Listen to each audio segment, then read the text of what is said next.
रात्रीची वेळ होती. संपूर्ण देश शांतपणे झोपला होता आणि अचानक सुरू झालं अटकांचं धाडींचं सत्र. यामधून कुणीही सुटलं नाही.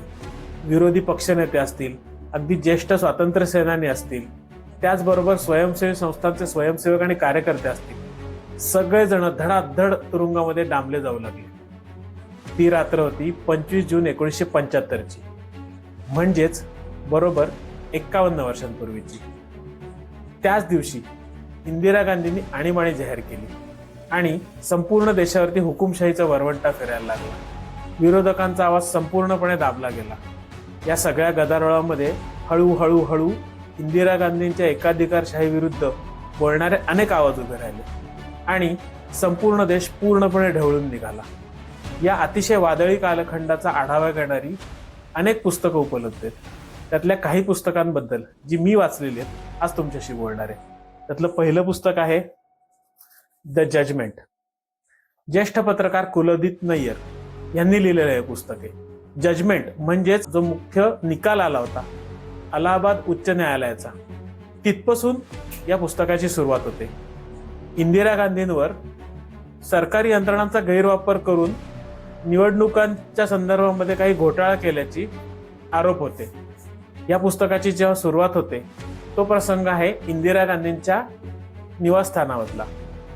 निकालाचा आदला दिवस आहे. काँग्रेसच्या नेत्यांना अंदाज आलेला आहे की कदाचित इंदिरा गांधींच्या विरोधामध्ये हा निर्णय जाऊ शकतो आणि मग त्या बंगल्यावरती मोठ्या प्रमाणावरती खलबतं सुरू होतात.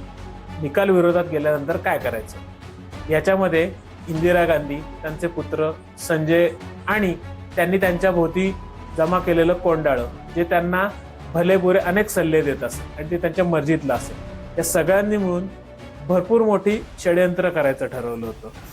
या प्रसंगापासून जी या पुस्तकाची सुरुवात होते ती संपूर्ण आणीबाणी संपून जनता सरकार येईपर्यंतचा या पूर्ण पुस्तकाचा घटनाक्रम आहे.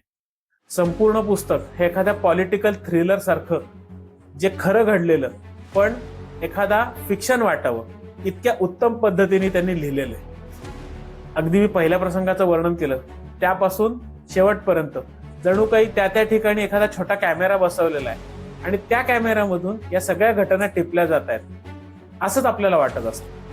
त्यामध्ये आणीबाणीमध्ये संजय गांधी आणि त्यांच्या बाकीच्या सर्व टीमनी जे काही उद्योग केले होते, त्याला जी मारुती उद्योगाची भ्रष्टाचाराची पूर्ण पार्श्वभूमी होती, त्यानंतर त्यांच्या मर्जीनुसार इंदिरा गांधींनी अगदी त्यांच्या हातचं बाहुलं होणं सुद्धा पत्करलं होतं. हा सगळा घटनाक्रम नय्यर यांनी अतिशय तपशिलाने चितारलेला आहे. त्यानंतर दुसरं पुस्तक आहे ते म्हणजे माजी पंतप्रधान अटल बिहारी वाजपेयी यांचं चरित्र अटलजी. सारंग दर्शने यांनी लिहिलं हे पुस्तक आहे. यामध्ये जवळपास 50 पानं आणीबाणीच्या कालखंडावरती आहेत. त्या काळात वाजपेयी काय करत होते, त्यांना अटक कशी झाली, त्यांना एका अटकेतून सुटका झाल्यानंतर काही तासात दुसऱ्या अटकेमध्ये कसं जावं लागलं, या सगळ्याचं वर्णन याच्यामध्ये. आणि एकूणच सर्व देश कसा ढवळून निघाला होता याचं याच्यामध्ये प्रत्येकाने चित्रण आहे.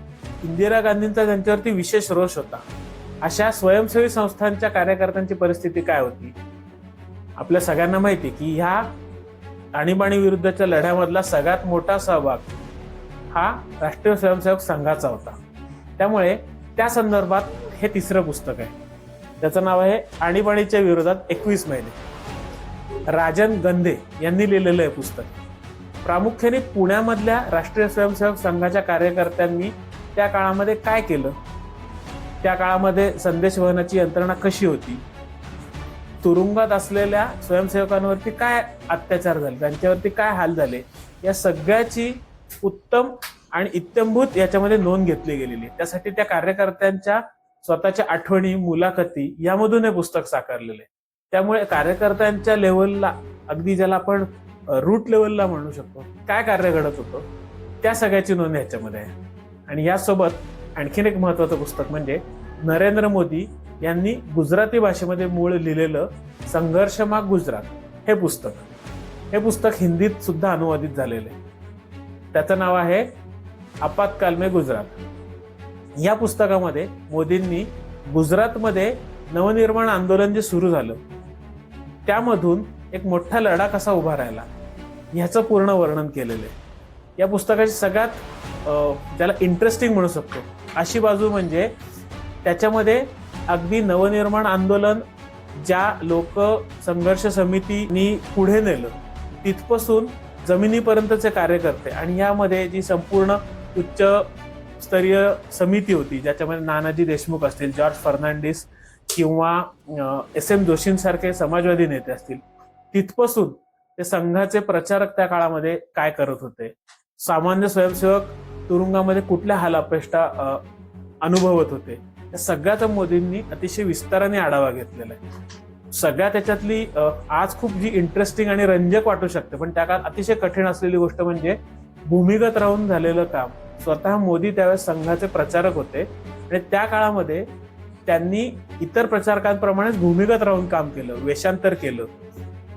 त्यांचे स्वतःचे वेषांतराचे ते जेव्हा एका ठिकाणी साधू म्हणून गेले होते त्याचे त्यांनी अनुभव दिलेत की ते तिथे जिथे होते त्या ठिकाणी खरेखुरे एक साधू ज्यांची आध्यात्मिक पात्रता खूप मोठी होती ते त्यांच्या तिथे आले होते आणि ते मोदींची खरे साधू आहेत असं समजूनच बोलत होते. त्याच्या मागचे जे कष्ट होते, प्रत्यक्ष परिस्थिती काय होती हे आपण लक्षात घेतलं तर देश किती कठीण परिस्थितीतून चाललेला हे आपल्या लक्षात येतं. या सगळ्या कारणांमुळे हे पुस्तक बाकीच्या 3 पुस्तकांनी इतकंच महत्वाचं ठरतं. तर आज आणीबाणीच्या निमित्ताने मला सर्वांना तुम्हाला या इंटरेस्टिंग पुस्तकांबद्दल सांगावंसं वाटलं. तुमच्यापैकी कोणाला जर आणीबाणीतल्या काही आठवणी किंवा अन्य काही पुस्तकं माहिती असतील तर मला कमेंट्समध्ये जरूर कळवा.